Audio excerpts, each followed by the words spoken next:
principal está ausente hoje, nosso Neymar, né? Nosso Neymar está ausente, que é o professor Roberto Tornas. Mas eu gostaria de convidar também o doutor Edgar. O doutor Edgar está aí? O doutor Edgar Salles. O doutor Edgar é o assessor jurídico do Cinep do Maranhão. Eu gostaria de convidar também o doutor Ricardo Furtado. O Ricardo Furtado, está aqui o Ricardo Furtado, está ali. O doutor Ricardo Furtado, ele é assessor jurídico da Confenem, participou de todas as ações, as ADIs que nós tivemos nos últimos anos, né? Lá no Rio de Janeiro. E só salientando a presença do doutor Ricardo Albuquerque, que está ali ao lado, que nesse ato também foi o mestre de cerimônia, mas tem um mineiro aí, tem, né? Tem um conto Guimarães Rosa, se você lembra desse conto Guimarães Rosa, que o peão vai buscar uma vaca que está arribada, uma vaca perdida, né? E o Guimarães Rosa fala assim que ele é uma grande pessoa com uma missão tão pequena, né? Fala essas palavras, não naquela linguagem que Guimarães Rosa fala. Então eu só queria salientar que o doutor Ricardo Albuquerque, né? Ele é o nosso, se não dizer os principais, né, advogados da Confenem, depois do professor Dornas, né, o maior advogado que a Confenem tem. Ele tem 1,98 m. Quanto é 2 metros e quanto? 2,08 m de altura, né, advogado. E então hoje nós temos aqui algumas ausências, mas a principal escalação é essa. Eu vou pedir pro Rodrigo responder as perguntas que foram dirigidas a ele, que foram muitas. E ele quer fazer uma pro deputado também. Prepara aí, deputado. E vamos ler as perguntas, né? Que foram feitas. Ok. Bom, Raul.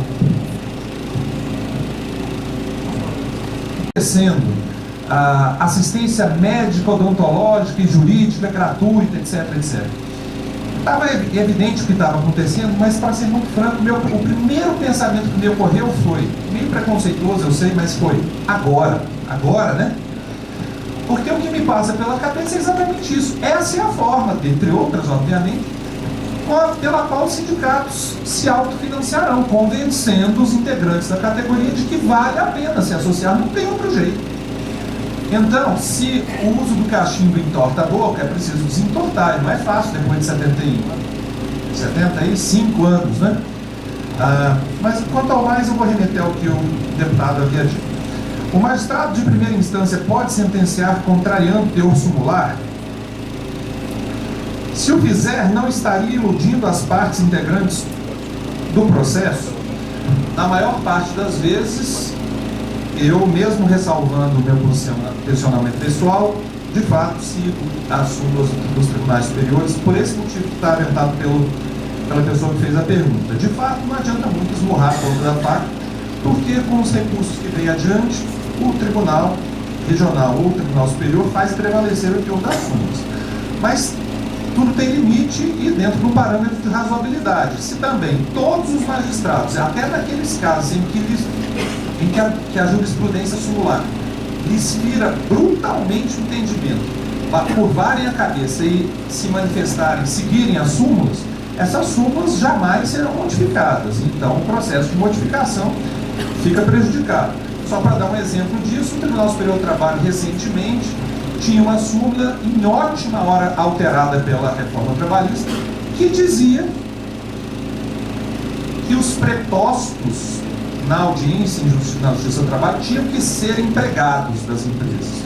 Com o máximo respeito, infelizmente o ministro não está mais aqui entre nós, mas com o máximo respeito, a legislação não passou nem perto de falar isso, mas nem perto de falar isso. De tal modo que esta súmula em particular eu não seguia. E eu tenho uma prova, se me permite, um minutinho só para demonstrar isso. Muita gente aqui deve já ter participado de audiência trabalhista. Em uma delas, vocês imaginam que podia acontecer na sua empresa? O reclamante queria que o juiz do trabalho reconhecesse o vínculo de emprego. Ele não teve o vínculo reconhecido e gostaria que a Justiça do Trabalho assim declarasse. E a empresa foi com um preposto qualquer que o reclamante cochichou no ouvido do advogado que esse preposto não seria empregado da demandada. E o advogado, de imediato, me chamou a atenção: olha, meu cliente está dizendo que o preposto não é empregado da reclamada. Como eu não aplico a súmula, eu perguntei: e daí, o que tem? Porque o que a lei dizia, e agora diz de forma mais clara, é de que o preposto tem que ter conhecimento dos fatos, e é o quanto basta. Agora diz de forma mais clara que não precisa ser empregado, mas antes não. E o advogado insistiu, já que o Tribunal Superior do Trabalho tinha uma súmula, tem ainda, precisa ser cancelado, dizendo que se o preposto não é empregado, a empresa revela, etc. Bom, eu perguntei ao preposto para ganhar tempo, né? O senhor é empregado? O preposto disse: não, sou. O advogado do reclamante não se deu por vencido e disse: não, mas o meu cliente está dizendo que ele não é empregado, quero que o senhor peça ao preposto para juntar a carteira de trabalho dele e os depósitos do FGTS. Porque se o senhor mandar ele juntar só a carteira de trabalho, no meio tempo a empresa vai anotar a carteira de trabalho dele, obviamente. A gente às vezes não tem a paciência necessária que deve ter, né?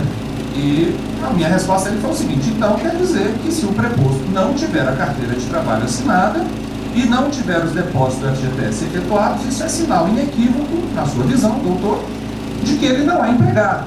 E se assim é, esse processo acabou.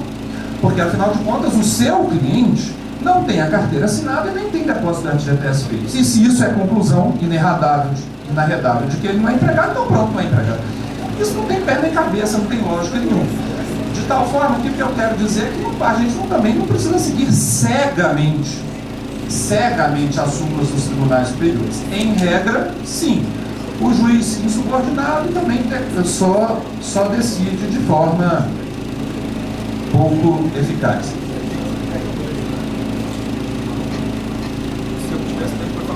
O deputado está mencionando a exceção de incompetência relativa, que foi objeto de modificação pela reforma.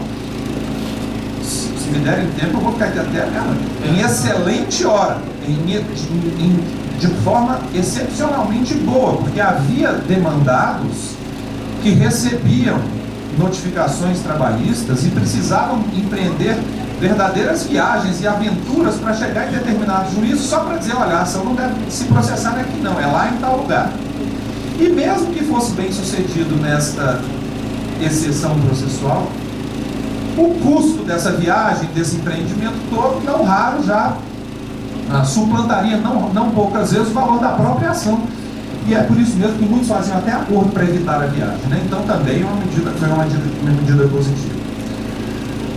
A outra pergunta: qual a sua opinião? A reforma trabalhista deve ser aplicada aos contratos de trabalho em vigor na data da lei?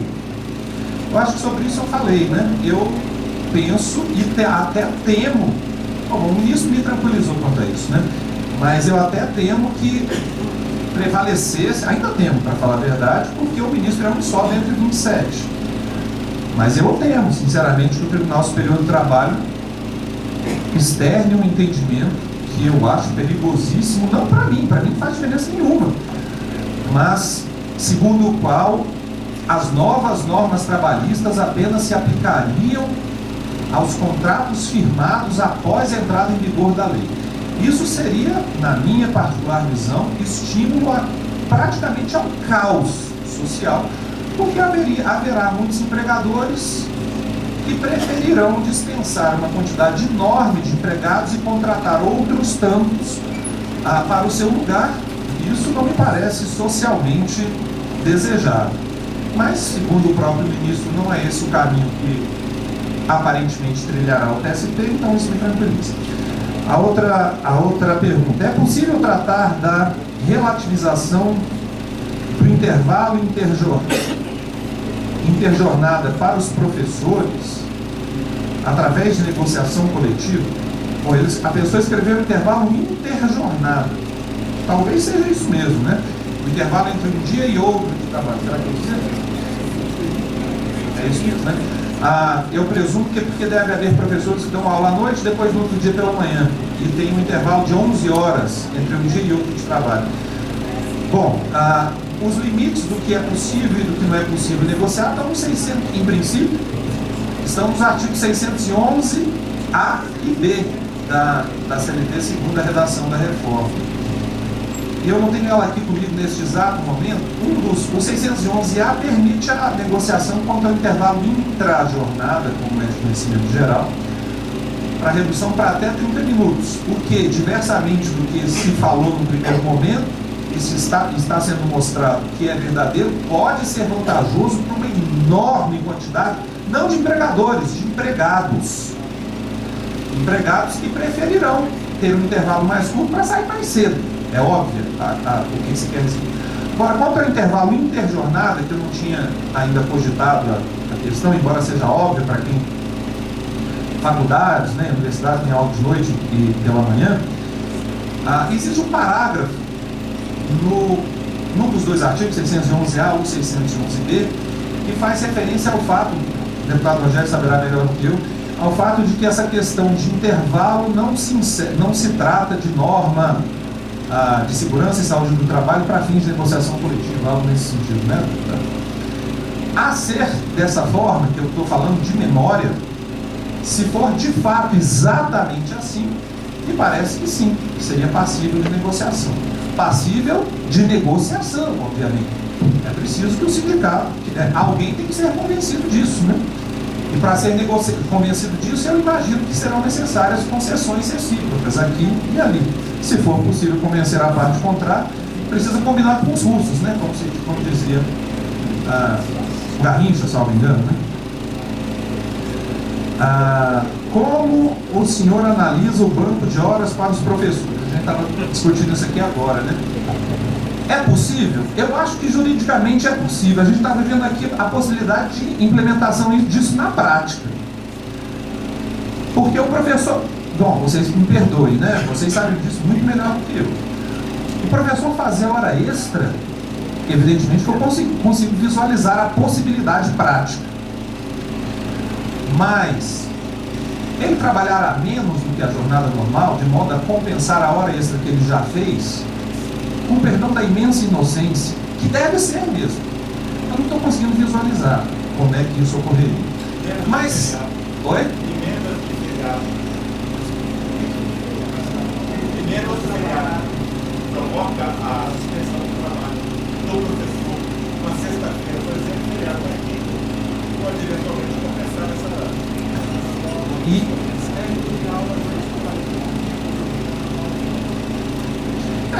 se isso for negociado coletivamente, me parece. Aliás, diga-se de passagem, bom, eu não preciso ensinar o padre a rezar, né?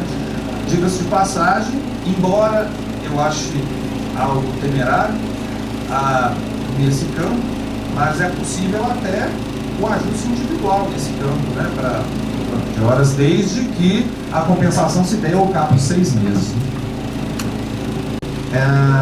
Ressalvar alguns pontos bem rapidamente. Primeiro, eu conversei com 3 ou 4 pessoas durante o intervalo e eu sei que é um ponto muito sensível para se tratar, inclusive aqui, porque sei que muitos dos que aqui me escutam nessa hora têm opinião e posicionamento contrário ao que eu defendo e defenderei agora mais uma vez. Mas, ainda mesmo para esses, o debate, de todo modo, é profícuo, né? Ora, com relação, mais uma vez, à questão do recolhimento sindical, do imposto à contribuição sindical, como você prefira chamar, acho que contribuição a esta altura é bem mais razoável, né? A contribuição sindical, o que se tem feito, o que se tem visto de modo muito prático, são assembleias que têm sido realizadas e retira-se da assembleia, como regra, não se poderia esperar o contrário, a decisão de que a contribuição seria obrigatória para toda a categoria. A partir dessa decisão, as empresas são notificadas para realizarem a contribuição como antes acontecia. Na maior parte das aspas, consultas, como sou advogado, né, das perguntas que me são feitas, são dentro desse contexto. E eu tive que ficar uns 2 meses sem respondê-las, porque ainda não tinha sentenciado, mas depois que a gente já sentenciou, seria, como eu já disse antes, hipocrisia me negar a responder. A pessoa vai lá, entra no site do tribunal, vê a sentença, é isso que ele pensa, por que ele não respondeu, né? Então, o que me parece fora do razoável é que nós tenhamos no Congresso Nacional, bons ou maus, 543 deputados e 81 senadores, todos eles eleitos a um processo legislativo que obedece ao rito democrático, votado nas duas casas do Congresso Nacional, e uma lei é promulgada depois pelo presidente da República, e depois de todo esse processo legislativo que traz uma regra segundo a qual a contribuição é facultativa e a decisão é de cada empregado, uma assembleia convocada pelo sindicato, que não raro comparece uma fração mínima dos integrantes da categoria, pode jogar por terra o conteúdo da lei. Com toda a franqueza, isso não tem a menor lógica em qualquer sistema democrático, Então eu acho que não é desse jeito. Todas as vezes que me consultaram, o que eu falei foi: imprime uma folha, 2 quadradinhos. Estou de acordo, estou em desacordo com a contribuição, não tem outro jeito. Mas o que eu quero dizer para ir além disso é o seguinte: muitas empresas, e eu compreendo perfeitamente bem, eu sei que eu não estou falando para as empresas, mas para os sindicatos, né? Mas muitas empresas se sentem, acham que não vale a pena criar. Vou falar em linguagem corrente de barra, não vale a pena criar caso. Tem 10 empregados, um dia de salário de cada um, vou criar um caso danado. A grande verdade é que, se por um acaso, já foi dito aqui hoje, né? Se o ministro Fachin, na realidade, quanto a esse caso, entender que a disposição da reforma é constitucional, é claro que a gente pode se enganar, mas eu tenho todas as razões para entender que ele vai achar constitucional. A jurisprudência do Supremo aponta nesse sentido. Se isso acontecer e as empresas houverem recolhido aos sindicatos as contribuições de seus empregados, elas podem esperar adiante a ação trabalhista desses mesmos empregados, cobrando a devolução. Aí você pode pensar, né? Especialmente quem nunca foi demandado na Justiça do Trabalho. Não estou nem aí, né? Ele vai ajuizar uma demanda trabalhista cobrando um dia de salário. Quem conhece a Justiça do Trabalho sabe que não é assim, né? Quem vai lá cobrar um dia de salário não vai lá cobrar só isso, né? Aproveita a viagem, né? Para ser muito franco. Eu acho que para bom entendedor, minha palavra basta, né? Bom, fora isso, pessoal, se tivesse aqui na presença do deputado Rogério Marinho, eu diria, ele falou isso, que a reforma trabalhista teria conferido maior racionalização à Justiça do Trabalho. Eu acho, e eu já mencionei aqui, não vou reiterar para não cansá-los, que há alguns problemas na lei da reforma trabalhista. E seria uma bobagem deixá-los de lado, jogar embaixo do tapete os problemas que existem só para lançar luzes sobre as coisas boas que a reforma trouxe. Então há coisas ruins também que podem ser corrigidas. De qualquer modo, a diminuição para praticamente 50% do número de ações ocorreu, e eu acho que continuará a ocorrer. Porque sim, quem tem contato diário com a Justiça do Trabalho, eu estimo que vocês não o tenham, porque é desgastante, é uma sorte não ter. Sabe que muitas daquelas ações que agora não estão sendo ajuizadas, eu estimo que 95% das ações que não nos estão mais sendo apresentadas são ações que eram antes ajuizadas de modo quase irresponsável, eu diria, porque estavam baseadas na ideia de que vale a pena, não há nenhum risco, eu posso até perder, não tem jeito de perder, pode até não ganhar. Se me permitem, se entrasse aqui alguém vendendo os bilhetes da cena acumulada pelo mesmo valor que se vende nas casas lotéricas, sem precisar entrar na fila, porque lá tem uma fila danada, já é uma vantagem, né? Pelo mesmo valor, você não precisa pegar a fila. Mesmo assim, eu acredito que a maior parte de vocês não compraria, apesar da aparente vantagem. Mas, Se entrasse essa mesma pessoa e dissesse: eu estou dando um bilhetinho para que vai correr a cena, estou dando para cada um, todo mundo pegaria. O risco é nenhum e existe a oportunidade de ficar rico. E essa todo mundo quer, essa oportunidade todo mundo quer ter. Muito grosso modo, estava acontecendo coisa parecida na Justiça do Trabalho. A pessoa entrava para ver o que dava. Isso é muito ruim. O deputado Antônio Marinho disse que o governo federal pagava as perícias. Pagava mesmo. Em Itumbiara pagou até maio do ano passado. Os peritos fizeram perícias de junho até dezembro e receberam até hoje, porque não tinha dinheiro para pagar. Nós estamos pedindo lá suplementação de verba para pagar os peritos. Quem paga é a União, que é uma ficção jurídica. Quem paga de verdade? Eu estou olhando, né, para quem paga de verdade. De tal forma que alguma coisa precisava ser feita. Eu só acho que precisa corrigir alguns pontos para que aquelas pessoas que têm verdadeiras demandas trabalhistas não sejam prejudicados em seu direito de ação por conta dessas novas regras. Que os maus, entre aspas, os maus, que são a enorme maioria que foram afastados, que esses maus não prejudiquem aqueles poucos bons. Eu não sei de que forma isso pode ser feito, isso é com o legislativo, mas essa é uma preocupação, honestamente, seria bom que fosse corrigido. No mais, a pergunta que me foi feita é, eu achei bem interessante. Uma professora lactante, nos termos da lei, para fins da pergunta, até 6 meses de lactação, de amamentação, que trabalha 2 vezes na semana, com carga horária de 1h30 por dia, tem direito aos 30 minutos de intervalo para amamentação?